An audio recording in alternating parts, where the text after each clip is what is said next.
Extra. Agora o leitor do Portal Extra pode ler, ver ou ouvir, diariamente, aqui neste canal, as principais notícias políticas de Santa Catarina e também do Brasil. De segunda a sexta-feira, o blog Ivan Extra, que analisa o cenário político e também publica as principais notícias do dia.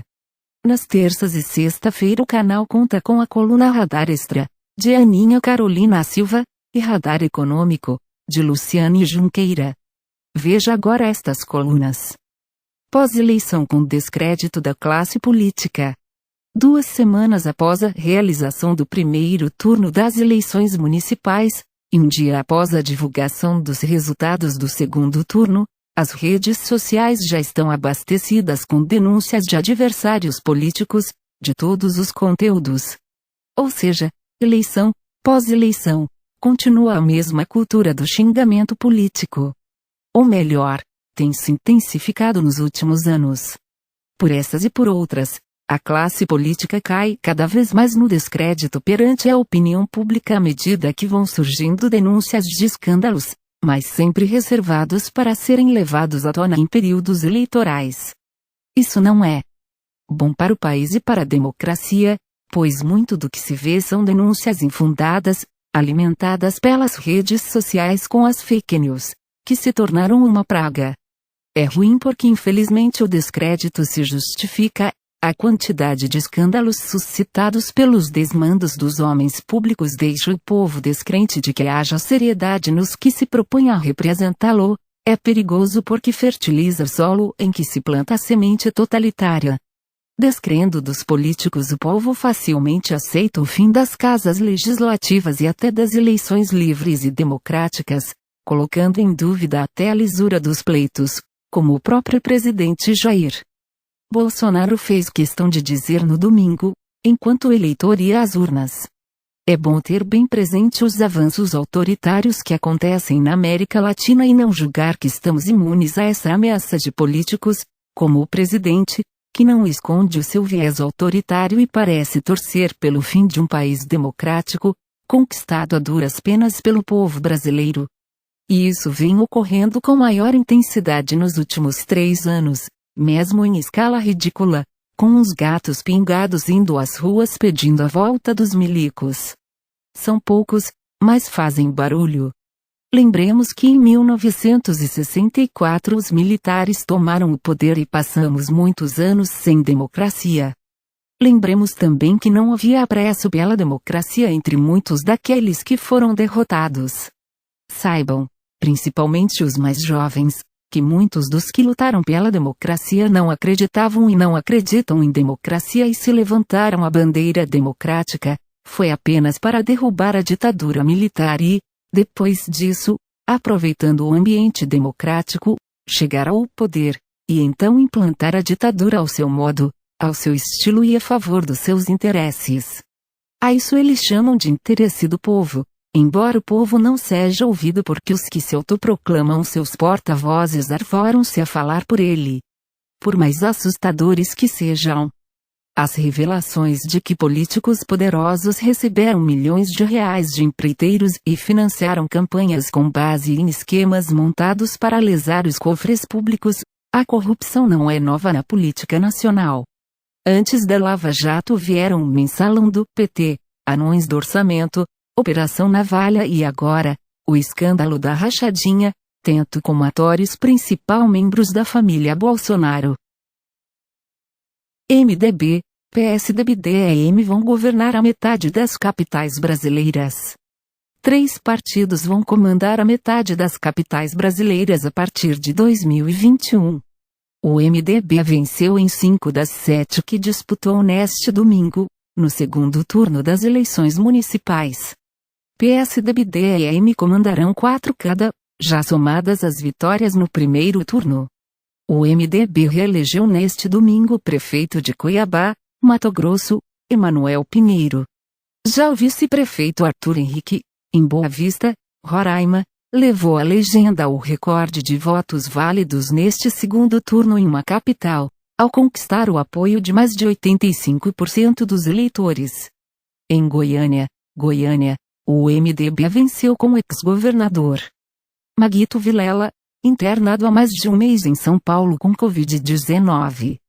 O partido ganhou ainda em Porto Alegre, Rio Grande do Sul, com o deputado estadual Sebastião Melo, e em Teresina, Piauí, com o ex-deputado estadual Dr. Pessoa.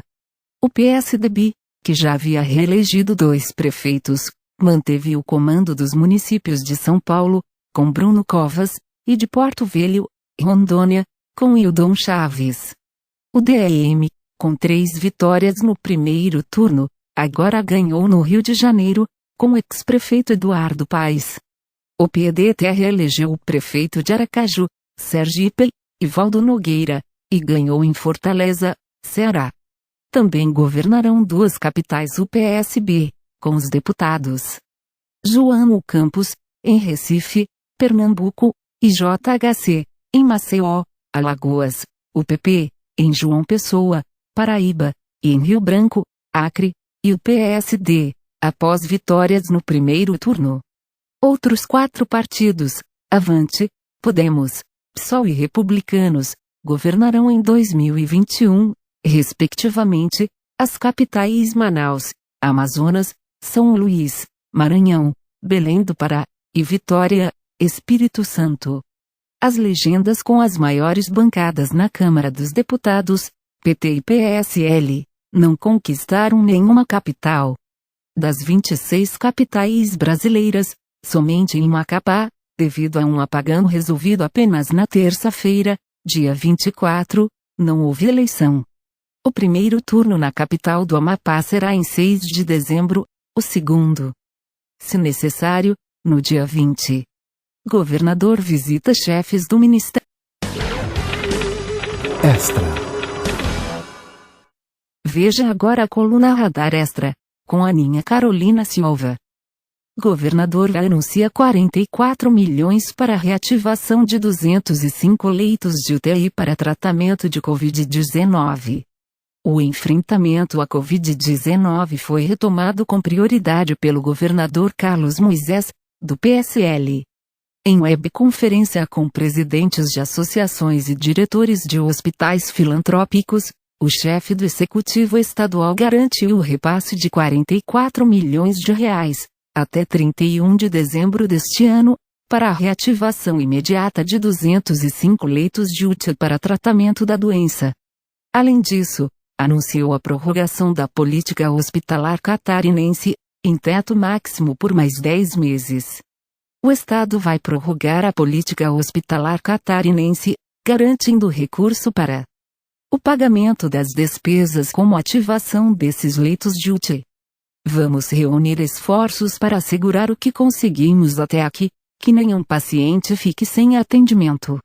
O momento é de nos unirmos novamente para enfrentarmos o atual e grave momento da pandemia no Estado, frisou o governador. Carlos Moisés também destacou a parceria com a rede de hospitais filantrópicos na gestão da crise sanitária até agora.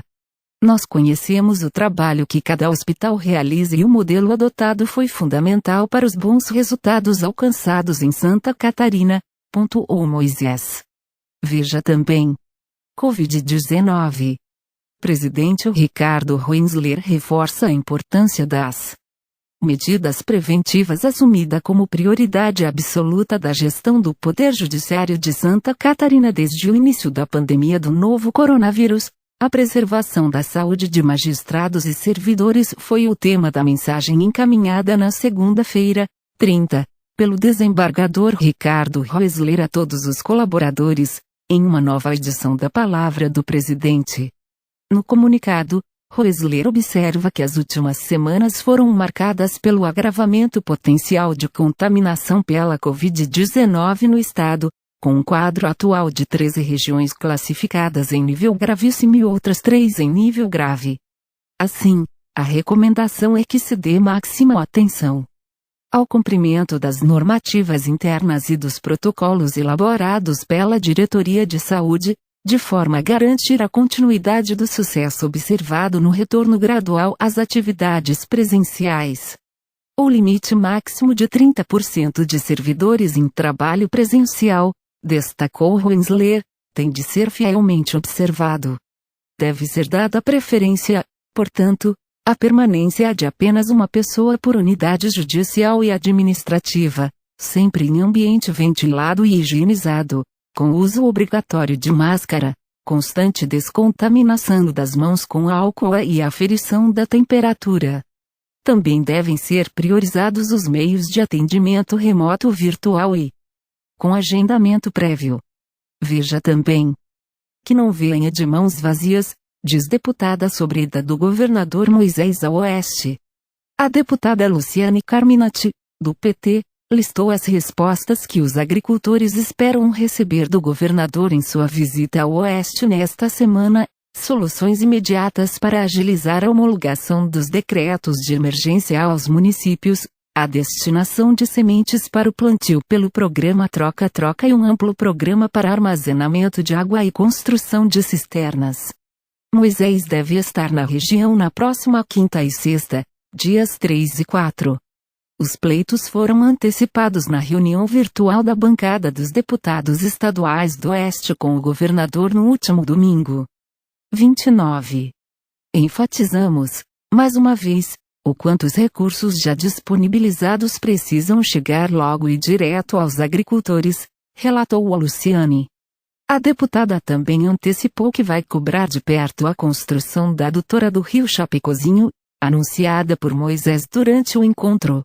Essa é uma promessa que ouvimos desde 2012, se estivesse pronta a adutora teria evitado os prejuízos aos produtores e moradores que temos visto nos 8 municípios da nossa região. Os deputados do Oeste confirmaram ainda a destinação de mais 10 milhões de reais, com recursos da Assembleia Legislativa, para o auxílio às prefeituras em situação de emergência por causa da estiagem. O valor soma-se aos milhões de reais já repassados nas últimas semanas. Estamos fazendo a nossa parte, o governo não pode mais tardar em fazer a sua, enfatizou Carminati. Veja também. Dezembro é o mês de conscientização e prevenção ao HIV. Dezembro traz um importante alerta de prevenção à infecção pelo HIV, quando é celebrado o mês de conscientização, sendo que 1º de dezembro é o Dia Mundial de Luta contra a AIDS. Em Santa Catarina, os últimos anos têm sido de estabilidade, com uma pequena tendência de queda, no registro de novos casos da infecção e também da doença. No entanto, a transmissão do vírus ainda é uma realidade no estado. Sendo assim, a prevenção, a testagem e o tratamento continuam sendo fundamentais para o controle e combate ao HIV. Regina Valim, médica infectologista e gerente de vigilância das IST, HIV, AIDS e hepatites virais, da Diretoria de Vigilância Epidemiológica de Santa Catarina, reforça a importância dessas medidas. As pessoas não podem deixar de se prevenir. É fundamental que usem camisinha feminina ou masculina em todas as formas de relação sexual, que realizem a testagem para o diagnóstico precoce e o tratamento com medicamentos antirretrovirais, em caso de infecção. Além disso, também indicamos o uso de PrEP e PrEP. Lembrando que tudo isso é oferecido de graça para qualquer pessoa nos serviços de saúde, finaliza a médica. No ano de 2019, foram registrados 2.066 novos casos de HIV em Santa Catarina.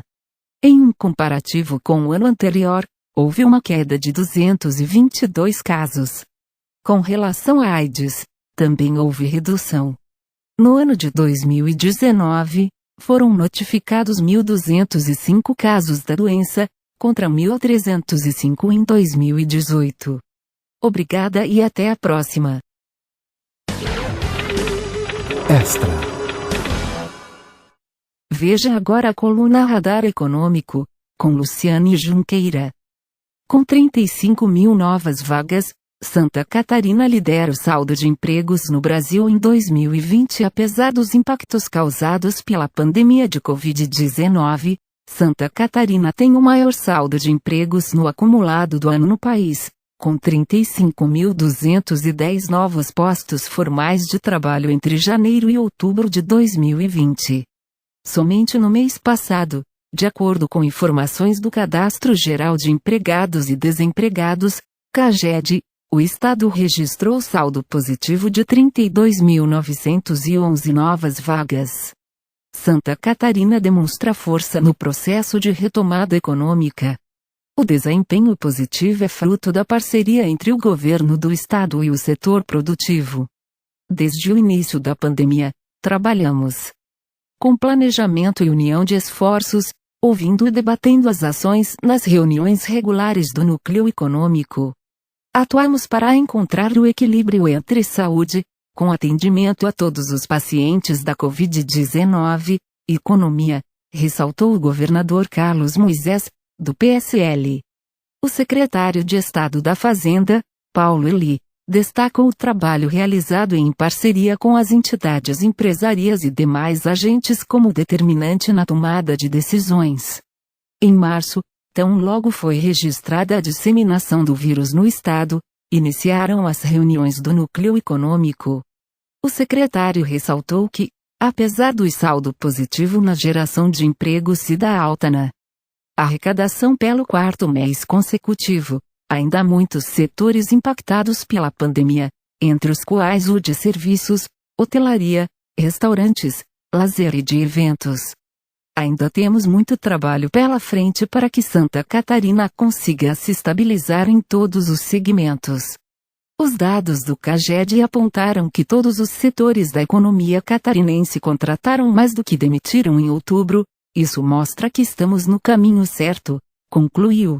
No mês passado, o setor de serviços registrou o melhor desempenho com 12.128 novas vagas, seguido pela indústria, que atingiu o saldo positivo de 11.256.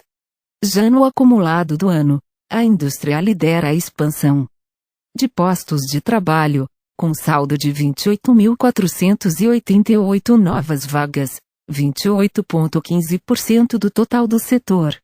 Veja também. Maia diz que há votos para aprovar reforma tributária neste ano, mesmo sem apoio do governo. E presidente da Câmara dos Deputados, Rodrigo Maia, afirmou que a reforma tributária pode ser aprovada ainda este ano e que tem votos para aprovar o texto mesmo sem o apoio do governo. Ele destacou que a proposta já tem aproximadamente 320 votos, incluindo os partidos de esquerda, mas ressaltou que, se o governo apoiar, a margem para aprovar o texto é muito maior. Maia disse que o relator da reforma, deputado Aguinaldo Ribeiro, deve apresentar o parecer nesta semana à equipe econômica e aos líderes. Para o presidente da Câmara, o que vai fazer o Brasil retomar o crescimento é a aprovação da reforma tributária. O Brasil não cresce cortando despesa.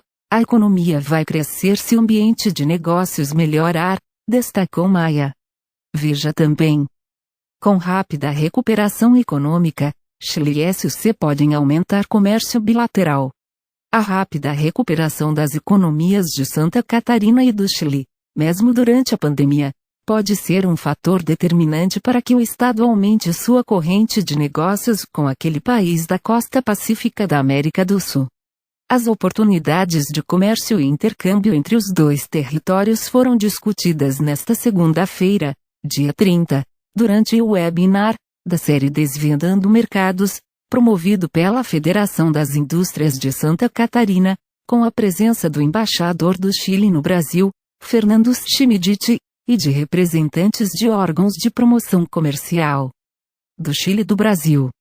O presidente da entidade, Mário Cesar de Aguiar, afirmou que a Federação das Indústrias tem um grande desejo de aumentar as relações comerciais com o Chile e observou que Santa Catarina tem se recuperado rapidamente dos impactos da pandemia na área econômica. Entre os indicadores econômicos que citou, Aguiar observou que o índice de confiança do industrial já retornou aos patamares pré-pandemia e a intenção de investir das empresas do setor já aproxima de 74%. Pela diversidade e riqueza do Chile e pela potencialidade das indústrias de Santa Catarina, temos condições de ampliar as negociações que mantemos atualmente, afirmou Aguiar. Em sua apresentação, ele ponderou que, de janeiro a outubro de 2020, O Chile foi o sexto maior destino dos produtos catarinenses. Nesse período, Santa Catarina exportou o equivalente a 240 milhões de dólares, sendo que os principais produtos vendidos foram carne suína e de aves, transformadores, motores e geradores elétricos. Por outro lado, é o quarto maior exportador para Santa Catarina, com saldo de $1 bilhão. Os principais produtos desta via do fluxo comercial são cobre, peixes, minério de molibdênio e vinho.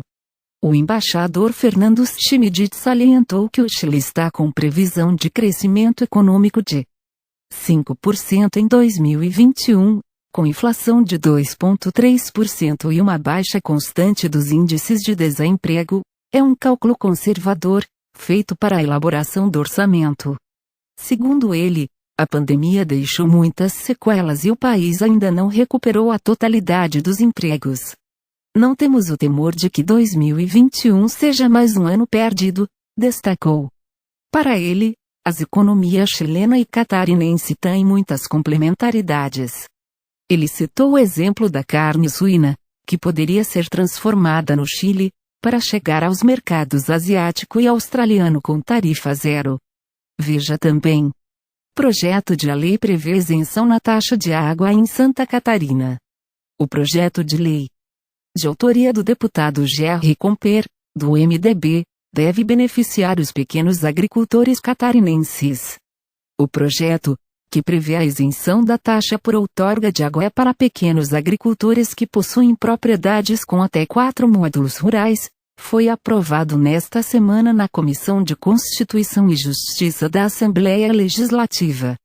Obrigada e até a próxima. Extra. Peço a gentileza para deixar o seu like no vídeo.